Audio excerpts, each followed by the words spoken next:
Selamu alaikum të dashur miq, po takojmë bashkë në këtë takim të radhës të drejtë për drejtë përmes emisionit e thëna e pa thënë. Do të vazhdojmë rrugtimin ton me Hoxhën Ekram në këtë emision e sot do të flasim për borxhin, por nga një këndvështrim tjetër me një qasje ndryshe. Në pjesën e dytë duhet të mi presim të na telefononi. Mirë se vjen Hoxh. Mirë se takojmë. Hoxh, zakonisht kur flasim për borxhin, mendja na shkon tek parat. A ka borxhe që peshojnë edhe më shumë se këto? Bismillahirrahmanirrahim, alhamdulillah, wassalatu wassalamu ala rasulillah. Pa pikë dyshimi bujar, madje konsideroj se është e gabuar të mendosh se borxhet janë vetëm materiale. Konsideroj se ato borxhet jo materiale mund të jenë edhe më të rënda, në kuptimin edhe më me peshë se sa borxhet materiale. Për arsye se borxhet materiale janë të prekshme, janë të matshme. Ka marrë të ti, ka marrë hua 100 euro, për një javë, pas një javë ti kthej 100 euro dhe në një farë mënyrë konsiderohemi të larë, në kuptimin juridik, ta kam kthy borxhin. Borxhet jo materiale nuk dit ketë kufi kur njeriu e konsideron veten të shkarkuar nga borxhi. Madje nëse u referohemi citateve të ndryshme nga Kurani fammadh, nga hadithet e pejgamberit sallallahu alaihi wasallam, e shohim se një mori obligimesh dhe detyrimesh janë përmendur në formë të borxhit. Për shembull, haxhi, walillahi ala nnasi hijjul bejt. Allahut ja kanë borxh njerëzit që ta kryejnë haxhin e Çapës. Do thënë ja kanë borxh. Kjo ala kur përdoret në gjuhën arabe e nënkupton obligimin. Pejgamberi sallallahu alaihi wasallam e ka trajtu punën e borxhit, e kam fjalën këtë kapitullin e borxhit jo material. Borxhit moral. Moral, quaje, do më thonë e ka trajtu në një aspekt interesant. Për shembull, i thot, nëse zgaboj Muadhit, a i di se cili është borxhi që njerëzit ja kanë Allahut. Edhe cila është e drejta e njerëzve që pastaj në një farë mënyrë Allahu e ka obligu vetëm me u plotësu njerëzve. Edhe këtu në këtë pyetje padyshim që kemi shumë ngacmim vëmendjeje. Për shkak se nëse bëhet fjalë për diçka të kësaj natyre, punës së borxhet, si me thonë të ndërsjell, atëherë ne dhe Allahu ne jemi robërit, ai është Zoti absolut. Nuk kemi të njëjtës pozitë, megjithatë pejgamberi sallallahu alajhi wasallam e ka formulu ashtu që njerëzit kanë marrë përsipër një borxh, respektivisht Allahu i ka obligu për shkak të autoritetit të tij, ai është Zoti, edhe ai ka drejt me lyp prej neve çfarë të doj. Po njëkohësisht Allahu prap e ka marrë përsipër një gjë, me na e dhon neve nëse eventualisht ne e përmbushim borxhin ndaj tij.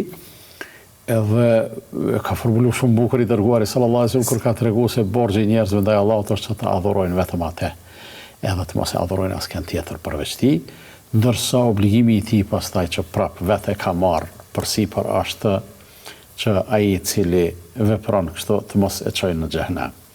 Ose në Kur'an kemi Allahu kur flet për vetë thot kataba ala nafsihi ar-rahma, ja ka bë vetës obligim.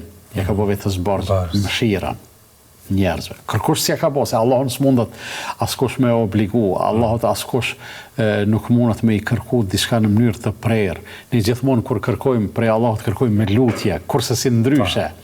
Dhe derisa është kështu, madje edhe pyetjet, nëse eventualisht kemi pyetje edhe paqartësi diçka në hak të Allahut, duhet me formulu me kujdes që mos me tingullu se na po i bojmë Allahut pyetje. Për arsye se Allah thot la yus'alu amma yaf'alu wa hum yus'alun. Allahu nuk pyetet për atë që vepron edhe ban, ndërsa robërit pyeten. Mirë po, megjithatë Allahu i madhruar na ka treguar se disa gjëra janë aq të rëndësishme, saqë ai vetes ja ka bë obligim. Madhria e tij, nëse ka marrë përsipër obligim, atëherë ku jemi ne që të mos mendojmë seriozisht rreth borxheve tona. Andaj ato borxhet materiale, ato që qiten në peshorat konkrete të kësaj dhunjaje, është lehtë me i kthy. Janë të afatizuar. Edhe janë të afatizuar, bujar ato janë të prekshme dhe kollajsht me i kthy. Ndërsa ato borxhe tjera që janë jo materiale, edhe s'ka peshore, e kam fjalën njerëzore që i mat, janë vetëm ato peshoret e sakta, të përkryera hyjnore, të cilat i matin, ato gjithsesi do të funksionojnë në ditën e gjykimit, atëherë edhe për ato borxhe ne kemi shumë nevojë që të vetëdijsohet. Çka do thotë të jetosh me atë ndjenjen që gjithmonë e ke borxh njerëzve të akushtosh një sjellje të mirë, një respekt, kështu me radhë. Bujar, jeta shoqërore, jeta çfarë jetojnë njerëzit në këtë botë. Është jetë, domethënë kolektive. Njeriu është qenie sociale, sikur se e dim, edhe njeriu nuk ka mundësi të jetojë me tjetrin, por i izoluar në një kuti xhami. Nuk na mjafton neve veç me e pa tjetrin kërshi. Duhet edhe me e dëgju. Nga njëherë diken do të me e pas aq afër sa me e dëgju edhe frymarrjen e tij. Njerëzit do të me u prek për këtë arsye, është ta quajmë rregull i pashkruar, krejt njerëzit në dunjë e përdorin kur takohen, përshëndeten edhe bëjnë shtrëngim duarsh. Pse ndodh një gjë e tillë? Ka nevojë njeriu me e prek njeriu, ka nevojë njeriu me e dëgju njeriu, me e pa, me marr edhe me dhon prej tij. Për shkak të kësaj, e kemi fjalën, po njëkohësisht është edhe koncept, që më shpesh e përdorim në jetën tonë, që e quajmë marrëdhënie. Do thonë çdo relacion, çdo lidhje ka diçka do të më dhon për të marrë diçka tjetër, edhe ajo që ke më dhon, nëse është e detyrueshme, nëse detyrimisht duhesh më dhon, ajo është borxhi. Por nëse detyrimisht e pret prej tjetrit, edhe ajo është borxhi që ai tjetri ta ka ty, edhe në një farë mënyrë derisa jetojmë në këtë jetë, do e mos i kemi borxh njëri tjetrit. Ato borxhet janë, po them, ato të prekshmet është kollaj me i rahatu, nuk ka në farë të lashje. Mirë po mbeten ato borxhet që ndoshta mundet me tingëllu rand, po nuk shkarkohemi prej tyne kur. Një prej tyre është mirësjellja që e përmende. Të gjithë njerëzit me i trajtu me mirësjellje. Për shembull, Allah i madhruar thatë, wa qulu linnasi husna. Njerëzve flisjuni mirë. Ose njerëzve thojuni mirësi. Shprehje shumë madhështore. Njerëzve, cilve njerëz. Derisa nuk është veçu ndonjëne, atëherë kjo mbetet obligim edhe borxh. Përfshihen të gjithë. Të gjithë përfshihen, secilit njeri. E çka të themi për ata që kemi në linjën e parë, pra? Aty pastaj nëse e kemi borxh një njeriu të panjohur me i fol mirë, një njeriu me të cilin ndoshta një herë në jetë takohemi. Takimi mundet me qenë rastësishëm. Në një farë mënyrë ne konsiderojmë në atë logjikën tonë që kur gjë nuk na lidh me te. Nëse ati i kemi borxh me i fol mirë, atëherë shkojmë duke ngushtuar rrethin, edhe dikend që e njohim edhe mbas se takohemi jo një herë në jetë, po më tepër se një herë në jetë me te. Me dikend takohemi çdo ditë, me dikend jetojmë në të njëjtën shtëpi edhe në të njëjtin kulm. Aty pastaj rriten borxhet, rriten obligimet, për arsye se sa më e madhe afërsia, aq më tepër funksionon ajo fusha magnetike mes njerëzve që i tërheq njerëzit ndërmjet vete, edhe detyrimisht ata njerëz, si më thon, i kanë më shumë borxhe njëri tjetrit. Ti për shembull për një të afërmit tanë, shumë të afërmit tanë, familjar, le të jetë prindi ose vllau ose bashkëshorti ose fëmijë ose kush pret më shumë se sa prej njërit që e ki lidhjen farefisnore, por jo as të ngushtë. Pastaj prej kojshiut të parë pret më shumë se sa prej kojshiut të shtatë. Prej një kolege me të cilin ndoshta 5 ditë në javë të ndan tavolinën e punës me te, pret më shumë se sa një kolegë me cilin mundesh me u taku më radhë, ose s'punon në të njëjtin institucion edhe atë, e ke kolegë, e kështu me radhë. Kështu që sa më e madhe afërsia, aq më tepër rritet edhe pesha e borxhit, po edhe serioziteti i tij. Hoxh, e përmenda te çështja e detyrimeve të drejtave kështu me radhë. Feja na mëson më shumë të kërkojmë të drejtat tona apo të përmbushim detyrimet tona? Feja na mëson që jetën tonë të organizojmë në mënyrë të balansuar, por burnia dhe njerëzillëku na mëson që mas pali duhet të përmbushim detyrimet, mos ai të presim atë që na takon. S'mundet me qenë ndryshe. Kur lindim, jemi të vegjël. Pra, kultura e përgjithësisë e kërkon që ne të kryejmë punët tona. Edhe mos u lodh më. Unë e përmenda foljon e njerëzve fjalë të mira. Atë fjalë të mirë që e thuti, ndoshta sot e thua në jetën e kësaj bote edhe mundesh frytet e asaj fjale të mirë, ose edhe ndonjë bamirësie konkrete që e ke bo, mundesh mos me i shijun këtë jetë. Ki me i shijun ahiret. Do më thonë, e ke dhonti, e ke përmbush ato tonën, po s'ke marrë hala. Do të marrësh ma vonë, mbase do të marrësh atëherë kur do të duhet mas tepërmi edhe kur do të vlej mas shumëti. Sigur se është bota e përtejme. Në anën tjetër, pejgamberi sallallahu alaihi wasallam ka dhënë këshilla interesante, shumë konkrete. Mes tjerash, kur i ka përmend 3 këshilla, ittaqillaha haythu ma kunt, ki e frikë Allahun kudo që t'jesh, se funit s'munësh me dalë jashtë mbikëqyrjes së tij. Edhe wa atbi'i sayyi'ata al-hasanata tamhuha, edhe kur të bësh ndonjë të keqe, pastaj me një të mirë, ajo e shlyn atë, dhe e fundit khaliqin nas bi khuluqin hasan, edhe me njerëzit mos u sill ndryshe përveç se me sjellje të mirë. E këtu pastaj kemi edhe udhëzime tjera konkrete, sidomos në këtë aspekt, në këtë temë, udhëzimet profetike janë shumë interesante bojar. Mes tjerash, thotë sillu me njerëzit, ose të trajtoj njerëzit ashtu si do të doje që të trajtojnë ata ty. A ka ma e bukur se kjo. Nëse eventualisht na duket se spodim, nuk i kemi mësu disa regullat të mirësjelljes, ose të bontonit, ose kështu me radhë, atëherë s'prish punë, nuk i mangat. Nisu prej vetës, nëse donë, thojmë të ne, nëse donë mos me u turpënu, mos me u korit. Qysh me u sill me njerëzit? Sillu që ashtu që kishe pas qef ata me u sill me ty. Shme e trajtu tjetrin. Trajtoje ashtu si kishe pas dëshirë ti me të trajtu tjetri. Pra, qite vetër në pozicionit tjetrit qofte edhe për një qast, hipotetikisht, edhe shumë kollaj është pastaj edhe me zgjedh fjallën e duhun, edhe me bo veprimin e duhun. Andaj, e përmende, të pjesa ku e ngushtuat rrethin e njerëzve më të afërt, dhe normalisht pastaj vjen shprehja edhe ajeti kuranor, kur Allahu e rëndit me njëherë çështjen e respektit ndaj prindërve pas adhurimit ndaj tij. Madje edhe po na përkufizon se sa e kujdesshme duhet të jetë sjellja jonë me ta apo jo. Po pikë dyshime, që to ajet, nuk është një, janë të paktën 2 ose më shumë ajete që flasin këtë temë.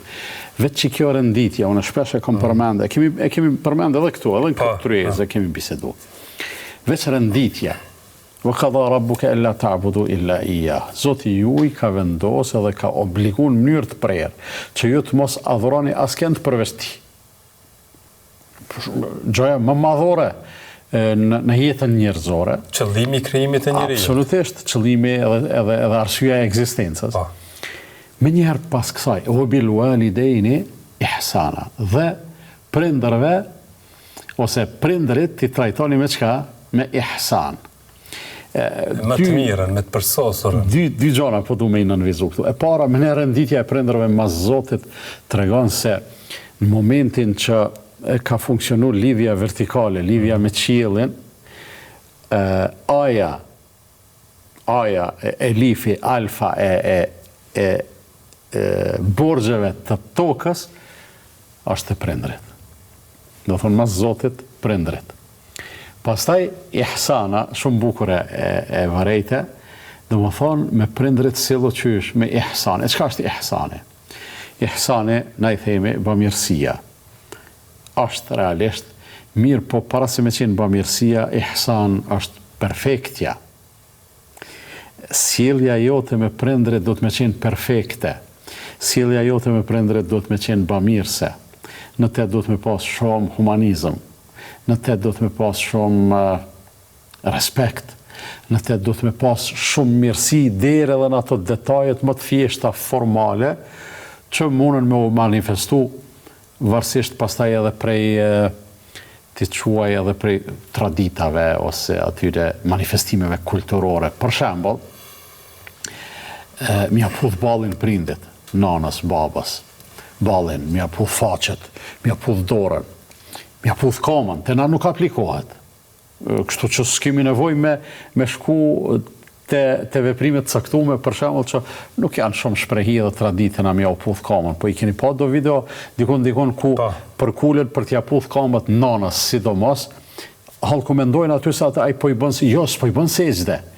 Po subhanallah, çaq për ulje e madhe sa që për një formalitet gati sikur sejdë dokët.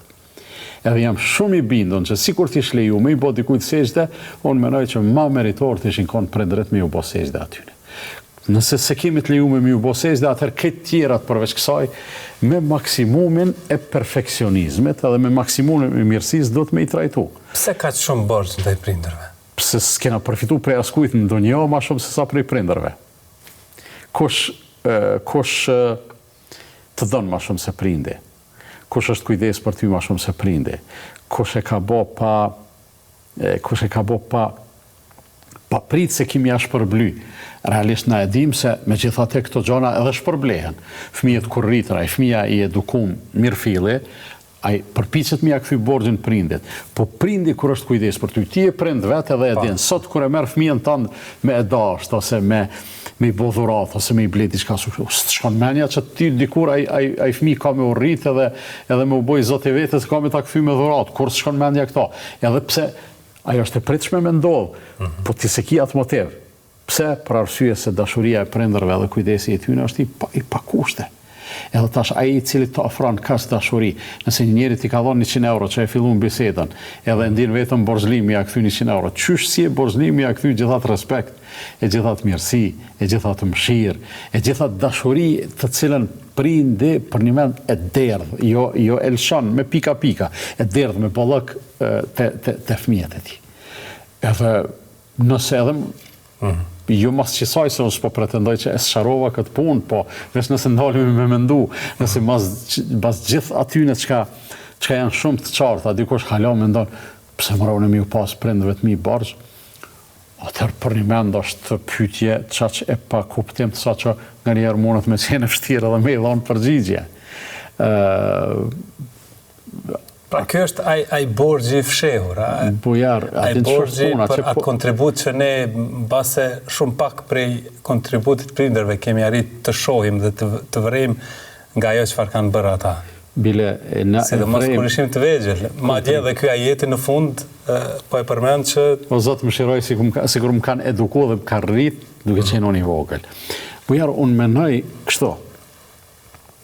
Ne e kuptojmë rolin e prindit, rolin e prindërve tanë, edhe brengat e tyne, edhe mërzit e tyne, edhe shqetësimet e tyne, kur po fillojnë me na urrit neve fëmija, kur po dalim në pozitën e tyne.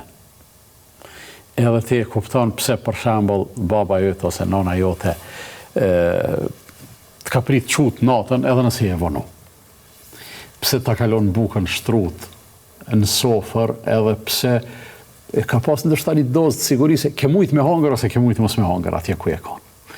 Pse sot sigurisht, po supozoj ti I ki prindrit gjallë, domethënë, pse sot thirrin, të pyesin kështu me radhë, ti e kupton tash kur të fillojnë fëmijët tu me u rrit. E kupton sa thot personi I vetëm I cili nuk ndryshon me kalimin e kohës është nana. E kanë ilustruar me një farë vizatimi interesant. Tu e vesh fëmin duke qenë I vogël, edhe duke ndjek djalin mrapa, edhe pse I madh ai duke ja ofruar një palto ose një diçka për me u ngro. E këtill është nana, për to je I vogël I saj vazhdimisht. Edhe tash çush mundesh me e shly këtë borxh, hajt kallzon ti mua. Kur një jetë këtë borxh s'mundesh me e shly, këtë borxh, a din çush mundesh me zbut. Me zbut, bravo, se unë va me gjetë një fjale gjetë te. Me zbut mundesh veç nëse thua Zot, unë s'moj me ja u kthy borxhin, po ti I plot fuqishëm edhe I gjithdijshëm edhe I gjithmëshirshëm, ti shpërblej për mua. Për këtë arsye ka ardhur ajeti përfundimi wa kur rabbi irhamhuma kama rabbayani saghira, dhe thuaj o Zoti im, mëshiroj ata dy ashtu sikur se ata u kujdesen për mua kur unë isha I pafuqishëm. Unë I pafuqishëm, ata u kujdesën për mua. ata edhe unë bashkë me ta, edhe krejt njerëzit së bashku të pafuqishëm në raport me gjithë mëshirën e Allahut fuqiplot, edhe këtu do të thonë delën pa ajo që pa mundësia për me i shpërbly ose me i shpagu vetë, ja lojmë këtë pjesë Allahut fuqiplot. Edhe kjo është, si me thonë, niveli i lartë, s'po thonë më i larti, po dhe me thonë më i larti, së është gabim, që e kemi ndaj njerëzve, që është të prindrit. Po këtu në këtë nën temë, unë menoj se hynë çdo kush që na ka bo mirë. Pa. Edhe familjarë. Për këtë arsye, masanej, që kalon Allah, sa bukur e kalon ato ndjenjat e afërsisë që njeriu i përjeton edhe s'din me i shpjegu, natyrshëm e don vllaun, e don motrën, e don të afërmin, axhën, dajën, hallën, tezën, fëmijët e tyne. Po menoj edhe secilit mundohet me ia lani borxh ose mundohet me i bë mirë, që me shti borxh se funit na njithën tonë, ose lojmë borxhe ose ofrojmë borxhe. Për atë arsye quhet marrëdhënie familjare, marrëdhënie farefisnore, marrëdhënie bashkëshortore, marrëdhënie pune, marrëdhënie edhe nivele më të gjona ndërkombëtare, shtetet kur bojnë marrëveshje ndërmjet vete, diçka ka me dhënë, diçka ka me marrë. Edhe çështo funksionon jeta njerëzore për arsye se asnjëri nuk është i pavarur. A fillon njeriu me ndryshu kur ja shtron atë pyetjen vetes se a i kam borxhun të tjerëve? A duhet t'ja shtrojmë më shpesh këtë pyetje vetes? Po në kuptimin e dilemës, a ju kam borxh, se nashta s'ju kam borxh. Ja, gjithë do të me konsideru vetën borxhli ndaj tjerëve. Për arsye se ti nëse e ki breng jetësore, që të zgjedhësh edhe të ndjekësh rrugën e mirë, atëra ju mirësia nuk të lën me qenë shpërfillës ndaj tjerëve. Mirësia prodhon mes tjera është dashamirësi. Do të thonë, mirësia jote, kur je i udhëzuar në rrugën e mirësisë, ti krit qenja jote veç me mirësi funksionon. Mes tjera, edhe mendja jote funksionon me mirësi, edhe emocioni jote funksionon me mirësi, ashtu që atë që je duke e përjetu për vete, edhe je i bindon se është e mirë, ti përpiqesh të ndash me të tjerat. Zotën është e natyrshme edhe njerëzore, të gjithë njerëzit, pa dallim besimi, pa dallim niveli, pa dallim kështu, kur e ka një gëzim, i thirr miqtë e vet me ndas, jo veç muslimani, gjithkush në dunjë e bën këta. Edhe kur e ka një pikëllim, ata pastaj nxitojnë me shku me ngushëllu ose me ja lehtësu ose kështu me radhë. Çështo funksionon kjo punë. E tash, ajo mirësia që nuk lidhet thjesht me një sukses në jetë, ose një sukses në karrierë, ose një të arritur në çfarë do, ose një martesë, ose një kurorëzim, po ajo mirësia e madhe që ti ndjen veten rahat, edhe mirë edhe komod me këtë që je i udhëzuar, e njeh Zotin hak, përpiqesh me ndjek rrugën e tij, përpiqesh që jetën me jetu me mirësi, ty me shumë logjik edhe shumë natyrshëm, ki qef që këtë mirësi me nda bashkë me tjertë, me përjetu edhe ata. Edhe pikrisht këtu lind dashamirësia. Dashamirësit më të mëdhenj njerëzimet ishin pejgambert e Allahut. Ata natën e lidhnin me ditën, duke u mundu që njerëzve me u ndriçu rrugën, edhe me u hap zemrat, edhe me u mundësu që me pranu të vërtetën e Allahut fuqiplot, sa që i kemi dy ajete në Kur'an, në të cilat Allahu i madhruar ja tërheq vërejtjen pejgamberit Muhammed sallallahu alaihi wasallam, që mos e ço vetëm poshtë pse njerëzit s'po besojnë. Dy ajete flasin për këtë temë. فَلَعَلَّكَ بَاخِعٌ نَفْسَكَ عَلَى آثَارِهِمْ إِنْ لَمْ يُؤْمِنُوا بِهَذَا الْحَدِيثِ أَسَفًا. Ti apo do me çu vetëm poshtë, duke ngarant pas tyre që s'po besojnë nga keqardhja. Edhe ajeti tjetër, domethënë kjo është në surën Kehf, ajeti tjetër nuk më kujtohet në cilën sure është, po thotë لَعَلَّكَ بَاخِعٌ نَفْسَكَ أَلَّا يَكُونُوا مُؤْمِنِينَ, apo do me myt vetëm pse ata s'po besojnë. dashamirësia e madhe është kjo. Pra flet për Edhe kur dashamirësinë e madje momentit. edhe atëherë kur njerëzit u sollën keq me pejgamberin sallallahu alajhi wasallam, ai nuk e justifikoi urrejtjen. Edhe atëherë kur e xhakosën, ai e fshinte ballin edhe thonte o Zot fali se nuk di.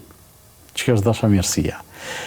Ne mundemi me mendu edhe me thonë njerëzit e përzgjedhën të Allahut që janë pejgamber, për një mend janë të veçantë, ata janë shembulltyr për neve, mirë, po e pranojmë se ata janë shembulltyr pothuajse e paarritshme për neve, edhe pse nuk do të duhej me u mendu kësaj. Po na kemi edhe njerëz të thjeshtë që s'kanë qenë pejgamberë, që Kurani shembullin e tyre e ka bërë të pavdekshëm. I kemi një burr përmendet në surën Yasin, e kemi një burr tjetër përmendet në surën Ghafir ose Mu'min, përmendën thjesht veç me emrin, me cilësinë burr, nuk përmend me emrin mbi emrin, mirë po puna e tyre përmendet shumë madhështore.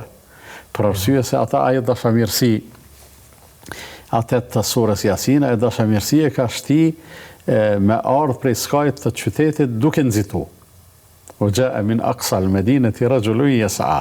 Dhe nga skaji i qytetit erdhi një burr duke nxituar, qale ya qaumi ittabi'u al-mursalin, i tha popullit vet, o popullim, çdo njerëz që po i thrasin në besim këta janë të dërguarit e Allahut, çu s'po i pasoni.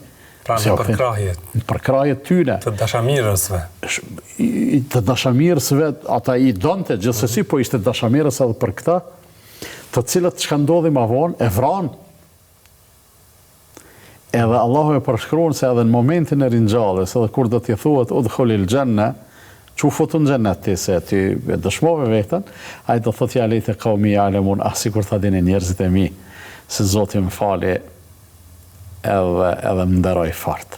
Do thonë ai dashamirësia e cila e ka shoqëruar deri në momentin e hyrjes në xhennet, që i bie që ai i cili e ka përvetësu mirësinë si mënyrë të jetës, ai duhet ta ketë paralelisht, se s'mundet me funksionuar ndryshe, edhe dashamirësinë për tjerët një gjatë të këndshme që je duke e shiju edhe e përjetu, detyrimisht dush me nda me tjertë, ose me pas qef me nda me tjertë. Në të kundërtën hoxh, mungesa e falënderimit apo mos mirënjohja, a mbetet një borxh i pashtyrë tër jetën?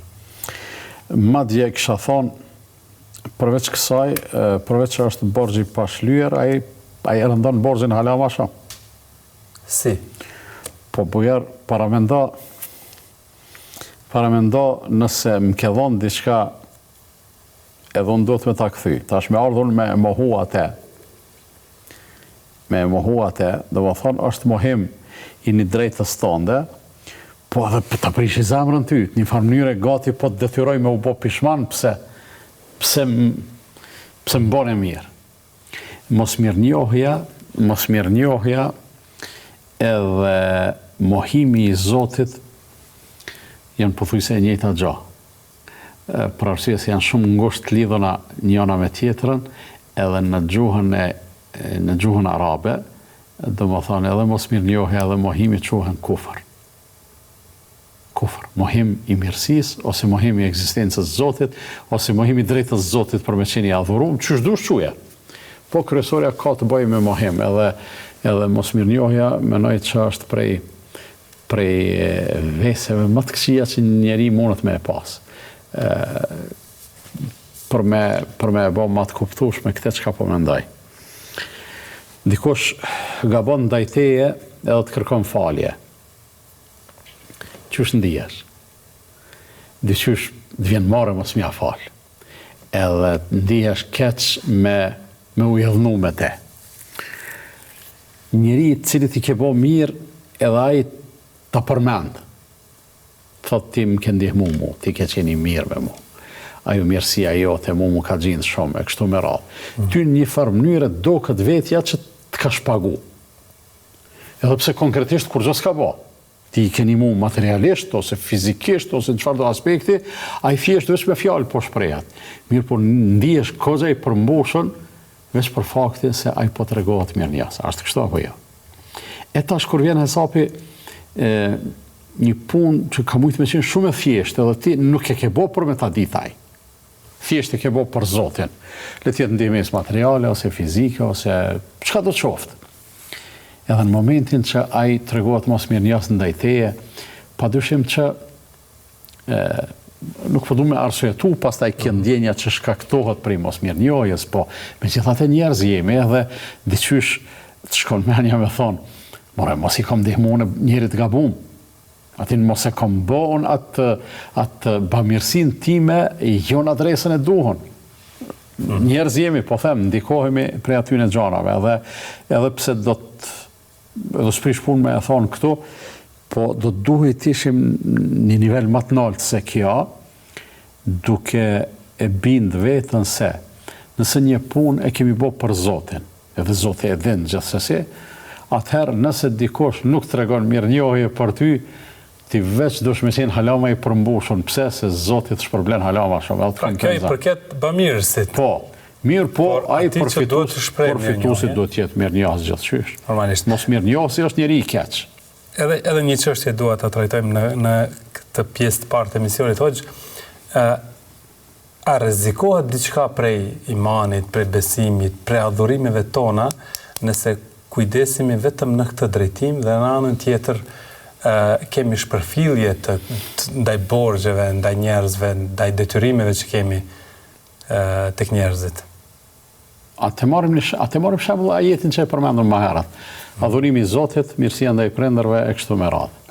Ose aty marrim ajetet e surës Mu'minun, janë të shkurta, cilën dush të marrim, edhe të themi, unë jam i interesum veç me Zotin me kanë mirë, mu për njerëz nuk më intereson. Okej? Merë një fjali të ajetit të surës Isra, fjalia e dytë që është për prindërit, shlyje, pastaj vazhdo me tjetrin, pastaj një pjesë tjetër me dikën tjetër, apet shlyje, qysh mbetet ai ajet? Mbetet i shëmtum, i cungum. Merë 11 apo 12 ajetet e para të surës El Mu'minun. Qad aflaha al mu'minun alladhina hum fi salatihim khashi'un. Ja kanë dalë besimtarët, të cilët në namazin e tyre janë të përullur. Në rregull, ibadet, namazi apo? Po. Ajeti 3 çka thotë alladhina hum anil lagwi mu'ridun, ata të cilët kur rrinë me njerëz edhe kanë raporte me njerëz, nuk merren me çona të kota. Hajtë të shlyjmë këtë ajet. Më njëherë krijohet një zbrasi, një gjë e ertë aty. Walladhina hum li zakati fa'ilun, kthehet prap ibadeti, ata të cilët zakatin e aplikojnë, po vazhdon ajo tjetra një relacion në rrafshin toksor me një njeri me kështu, edhe e shesen nëse eventualisht dojmë që na thjesht, kjo është shumë hipotetike se është e pa aplikueshme në jetë, dojmë thjesht veç të shohim vetëm vertikalisht. Veç vertikalisht del shumë e mangët. Për këtë arsye Zoti e ka plotësuar fenë në këtë mënyrë kaq të bukur, kaq të përsosur, që nuk ka thjesht obligime ndaj Zotit. Ose atë marrim mundum edhe nga një këndvështrim krejt tjetër me e marr këtë. Hadithin e muflisit. Pejgamberi sallallahu alajhi wasallam ka thonë shokëve vetë, a dini çka është muflisi? Kanë thonë muflisi është i bankrotuar. Ai i cili ka pas e tash s'ka. Jo, ka thonë kjo është kurrë heq, e pas, dje ke pas sot s'ki, nesër mundesh me pas apet. Do të thonë s'është ndonjë gjë e madhe. Po do të muflis edhe më i bankrotuar, edhe më skeqi i ka punët, ai person i cili ka fal namaz, ka agjëru, ka dhënë zakat, ka bëu kështu, plot punë të mira në kuptimin e ngushtë të ibadetit i ka bë, mirë, por nuk ka qenë i vëmendshëm për obligimet edhe borxhet që i ka pas ndaj rrethit. Me dikano të regu i pasjellshëm, njërin e ka ofendu, tjetrin e ka rreh, atë e ka shoh, atë mbase e ka vrarë, ose e ka lëndu, ose kështu me radhë, edhe tash kur vjen sapi në ditën e gjykimit nuk funksionon. Nuk funksionon ibadeti vetëm pa mirësjellje. Nuk funksionojnë borxhet ndaj Allahut pa i rregulluar edhe borxhet ndaj njerëzve. S'mundesh. Sikur trupi pa shpirt. Çka është? Kufom. Nuk thojnë për shembull, ka vdek filani, edhe kur vjen puna, hajde silleni kufomën, thonë, nuk thonë silleni filanin. Se s'është më filan, është nda shpirti, e pjesa më e rëndësishme. Shpirti i krejt obligimeve, dhe obligimet që i kemi ndaj Zotit edhe ndaj njerëzve është mirësjellja. Kështu që nuk mundet me funksionu, dhe kush do që, unë nuk besoj që dikush qëllimisht përpiqet me i nda këto gjona, po këto mundet me nda nga shpërfillja. Praktikisht mund të ndodhe. Po, praktikisht mund të ndodhe. Kushdo që me ndonë se mund është me ka një mirë thjesht veç me Zotin nga ban, për çfarë arsye? Për arsye se vetë Zoti nuk e pranon një mirësi të këtillë. Vetë Zoti ka kërkuar me ka një mirë me prindërit. Vetë Zoti e ka thënë Xhibrilin te pejgamberi alayhi salatu wasalam me i thonë kujdes fqiu. Kujdes komshiu. Sillu mirë me te, bane kështu, aq porosi edhe serioze, edhe insistuse, sa thot pejgamberi sallallahu alaihi wasallam, unë veç prit që atash kur ka me më thonë, edhe kujdes se shtëpia jote gjysa i takon fqiut. Veç prit që kur ka me mashtin hise kujshin. Allahu ka zgjedhë që shto. Edhe nuk mundet, përsa tha pejgamberi sallallahu alaihi wasallam pastaj, sa i ka qenë maj autorizuar me folën e emën të Allahut, për atë arsye pejgamberi sallallahu alaihi wasallam e ka marrë me betim, e ka marrë këtë punë, ka thonë wallahi la yu'min, wallahi la yu'min, wallahi la yu'min. Pasha Allah nuk beson. 3 herë ka thonë, e ka përsërit, thonë kush ja Rasulullah, thot ai person që fqiu i tij nuk është i sigurt për të keqës tij. E tash apo thu besim, po, me kujshi i keq, s'po lidhet. Për arsye se s'funksionon çaj besim nëse kujshiu nuk është rahat prej teje. Ose tjetra, s'ka besu ndonjëri për juve derisa vllaut vet nuk ja dëshiron të mirën që ja dëshiron vetë. Vllaut vet nuk është veç vllau i gjakut. Vllau është vllau i gjakut, i familjes, i farefisnis, është vllau i besimit, është vllau i njerëzimit. Mund të me konë kujshia edhe jo musliman. Po dhe ati dush mja dash të mirën që ja danë vetës, të paktën atë mirën e udhëzimit, se cilit njeri dush mja dëshiru. Edhe qështu e shohim se nuk funksionojnë gjanat me thjesht me një drejtim. Thjesht me menduna që veç në lidhjen tonë me qiellin jena në rregull. Ajo është baza gjithsesi, po nëse ajo se prodhon edhe këtë tjetrën, atëherë nuk e kemi kuptuar, as jemi të e aplikuar, as jemi të e përjetuar ç'është duhet. Mirë, tani do të shkputemi për pak qaste, të dashur miq, kthehemi pas pak.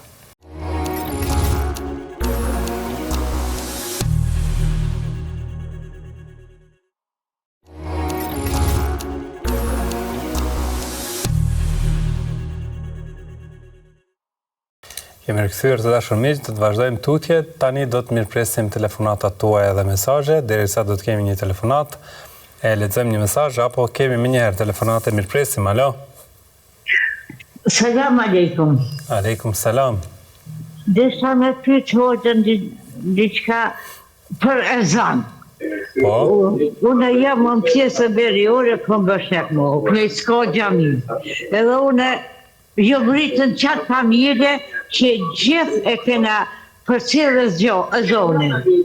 Edhe Nora Rahmeti po shpyti atëherë ato veçenali pak në televizion.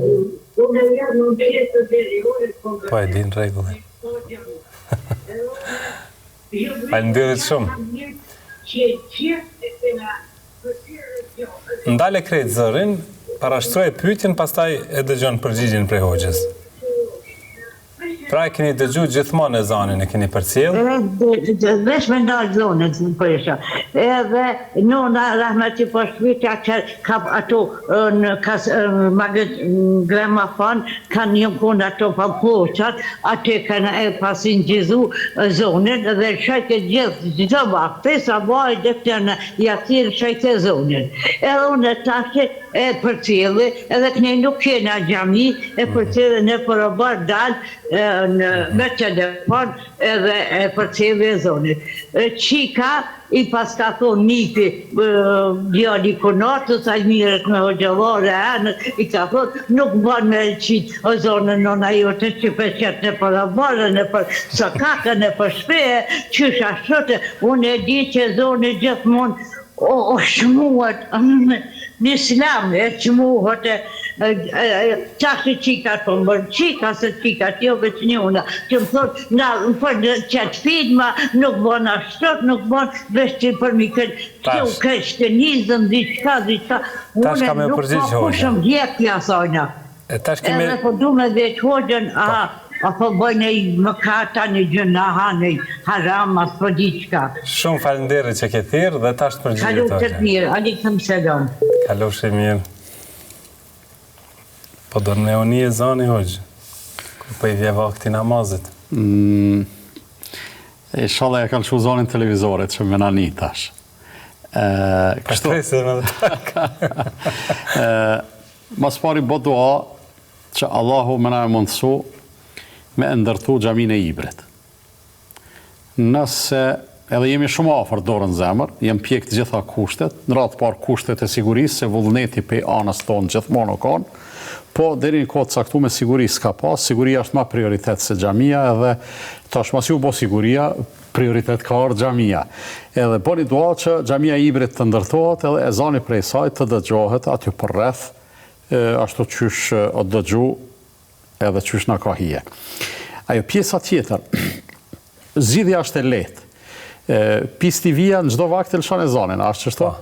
Le ezanin lëshut, jo shumë sa mi shqetësu antarët e familjes, le ezanin lëshut PIS TV-s, edhe në çdo vakt thirr ezani. Si të shet që në PIS TV u thirr ezani, falem mas saj namazin edhe domethënë çdo gjë është në rregull. Nëse kemi qefna për dëshirën tonë nëpërmjet telefonit ose nëpërmjet ndonjë mjeti që përmendën pllakat gramofonit në të kaluamën ose kasetat ose kështu me radhë, në mundu me apliku ezanin kohët namazit, mirë po duke pas kujdes që mos me shqetësu rrethin aty që I kemi. Sa me u dëgju në bord shtëpisë tone ose mbrenda shtëpisë ose në banesë ku jeton, nuk ka ndonjë problem. Mirë, vazhdojmë me një tjetër telefonat, alo? Alo, aleikum selam. Selam aleikum. E kam një pyetje. Po? Hoxhës, në rastin e kam më ka vdek tezja të martën e uvarros. Dje o kone 2 ditës. Por unë jam vetë nga Opoja, po në hasë unë djekesh, tezja më ka vdek, unë që 16 vjetë, gërbeti po të largon, rastin dje e pata, dhe unë u qudit, a thëshin me prej kënq për shpirt vdeknit. Edhe unë thash, për shka për prej një për shpirt për kënq për shpirt vdeknit, është mirë që shto se krejt po prejnë. Edhe unë meta pa tekst, po ma pa prap këta vazhdun, kënq nuk prejnë, se bashkëshorti tha, jo, unë nuk pres, tha kënq se s'kam darsëm. Po baba jam, ma pa I muri 3 pula, tha, do të më therë gjak, më bo gjak. Kjo unë ka, ju më shqetësu shumë. Ata jenë hasion, na jemi unë e martunë në poj. E kuptuam. A është normale. Okej. Faleminderit. Tarhoq. Për herë të parë po dëgjoj si ritual me prej këngj me rastin e vdekjes së dikujt, është mirë pse ka vdek me prej këngj, jo. Bën për shpirt të vdekurit me dhënë sadaka. Bën për shpirt dekurit me përgatit ushqim e me ushqyt varfrit ose të rriturit, ose me bon jetë edhe ata që rinë të pame, kur ti ushqen familja, me bon jetë për shpirt dekurit, dhe ajo është një lloj sadakaje. Mirë po, ajo ushqimi s'është patjetër me u derë gjak, me u pret diçka, për me përgatit atë ushqimin, ajo mundet me qenë edhe ushqim I llojeve tjera, jo detyrimisht me u derë gjak. Vazhdojmë tutje. S'kemi telefonat, do të lexojmë një pyetje, thotë pse shumica prej nesh e kujtojmë ahiretin vetëm kur na vdes dikush I afërt. Po vdekja e të afërmve na prek, na shkund dorën zemër. Kur ndodh në afërsi, ani pse s'ka prek ty drejt për drejt, po e ka prek familjarin tanë, ose të afërmin tanë, ose të personin që e ke dasht, edhe për shkak të mërzisë, së ndarjes, prekesh, emocionalisht, edhe normal që, si me thonë edhe mendja, në një farë mënyrë preokupohet ma tepër me vdekjen në ato momente. Menoj se kjo ndodh natyrshëm, edhe do të duhej me e shfrytëzu si gjendje emocionale, me e shfrytëzu për me e kthy në përfitim, me u bo ma të mirë, me reflektu, me këshyr vetën, sot vdeq filanin, do shta nesër kom me vdek unë, a jam I gatshëm, a jam I përgaditun, se për I gatshëm s'të vetë kërkush, po a jam I përgaditun me dalë para Zotit, edhe kom me u përbal me krejt ato që ka kom bo.